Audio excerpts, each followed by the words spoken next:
Master Mother here. Welcome to Hour of the Beast. Well, today I just want to talk about the energy giants. I'm actually with E.ON Next, and for anybody who's been following me with my journey with E.ON will know that I've been really struggling. I've had a bill of, it fluctuates from 12,000 to £7,500, and they keep sending me out different statements pretty much every month telling me I owe all this money, even though I haven't changed my lifestyle. I haven't started using more electricity or anything like that. In fact, I have changed all of my lighting in my house to LEDs and have tried to restrict my use of electricity as much as possible. And they're saying, well, this is that. Why do you think you owe so much money? I cannot believe they ask me this question. Why do I think I owe so much money? Can't believe I actually have to say, well, it's because you put your tariff up that high, that obviously I'm going to be paying lots more money to you. I don't owe them that money. They shouldn't even be trying to collect it from me. We know their quarterly statements come out and they've made profits of billions. I haven't personally researched and looked into this properly, where this money is supposed to go and what they're supposed to be doing with it. But obviously they're all privatised companies now. They can do whatever they want to do. Before the energy crisis, I was with a company called Igloo Energy and they were charging me 13.99 pence for a unit.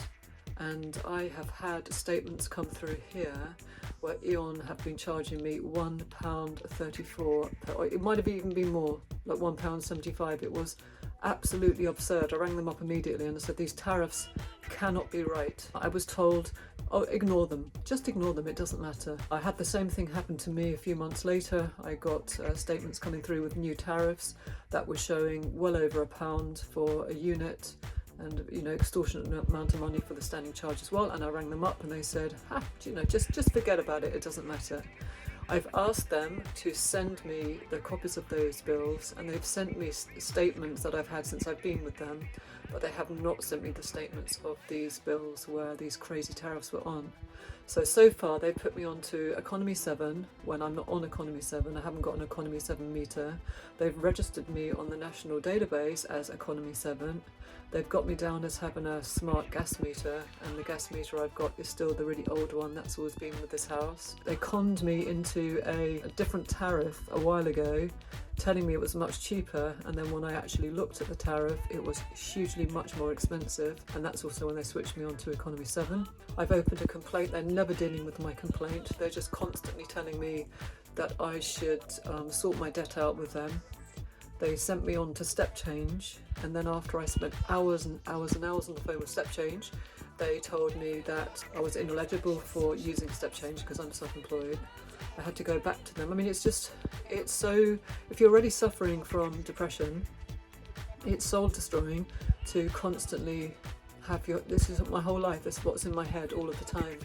Too scared to, you don't want to switch your electric on, you don't want to switch your heating on, you don't want to do anything. So my complaint is still ongoing. They've got 8 weeks until I can take it to the Ombudsman, which I'm 100% going to do. And then they sent me off to Debtline to fill out a budget, and actually they said I could do all sorts of things with Debtline, and Debtline said no, all we can do is a standard budget for you, send it to you, and you have to email it to E.ON, so they haven't got a clue what they're doing. The lady who was dealing with me promised to get the database changed over and show me as a single standard meter. And after a month of her not doing that, when I asked her repeatedly on email, she got back to me and she said, the people that need to know what meter you have know, and that's all you need to worry about. So she wouldn't even answer my question as whether it had been changed on the national database. And I even tried to ring up the National Grid, and they can't give me the information. It's completely hopeless, and I don't know what's going to happen. Just hoping I can sort out a payment plan, because at the moment I'm paying them £400 a month and I cannot afford any more, and I'm not going to give them any more. And I've told them that, and I've been good as gold and I've paid it every single month to them, even though my is clearing off my debt to them. It's not good enough, and they want over £1,000 a month from me. It doesn't even occur to them to say, can you afford that? I mean, who can afford over £1,000 a month for electric and gas? I mean, it's the summer as well, not even using anything. It's completely disheartening. I've spoken to so many friends of mine who have, family and parents in the same situation, and everybody I know, including my family members, not necessarily to E.ON but to British Gas and the other energy giants, they also have huge balances, anything like £10,000, £8,000 to £10,000. And some of these people that I know haven't been contacted yet, they've been left alone. So they've just, haven't caught up with me. I've been paying, I've been a good customer, but they're now deciding they're coming to collect because they want even more money than the billions they make. They want more. So you have to ask yourself, what is E.ON Next doing with all of its profits? And E.ON Next seems to be a German company. It is so far-reaching and huge, it would be very hard to even find out what's going on. I think it would take many hours of research just to touch the surface. And I started, that's how I've discovered it is a German company. But what are they doing, and where's that money going? And how can our government allow this to happen to us here in the UK?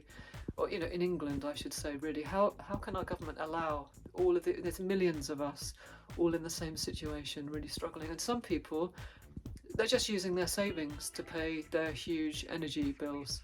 I'm really shocked, and I find it quite preposterous and crazy. I feel disconcerted by it. I feel I can't trust anything or anybody anymore. There's no organisation, no government body, no police force, there's nothing.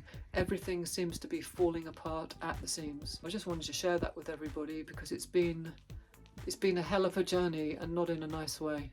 Again, I have no conclusion, it's just rolling on week after week into month after month, and it's so impersonal and uncaring. I cannot even express it in words. It's like it doesn't matter about our lives. It doesn't matter about the quality. They don't care if you turn everything off and you don't have any electric and gas. It just doesn't seem to bother anybody at all. And, what's the point of being here if you haven't got some kind of quality of life? And I do think, having a warm home and being able to have hot water and put your lights on is actually a necessity of life. I don't think it's a huge privilege to have those things. And don't get me wrong, I'm not expecting them for free, but considering the infrastructure is in place and we all pay good money for it, it's a necessity of life to have heating, warmth and lighting.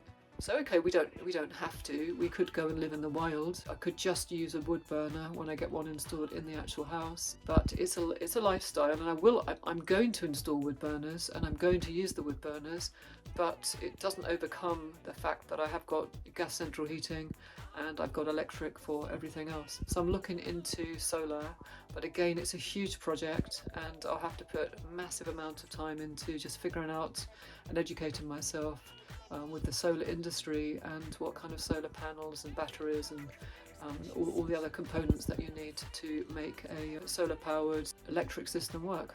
Anyway, from the Hour of the Beast, until the next time.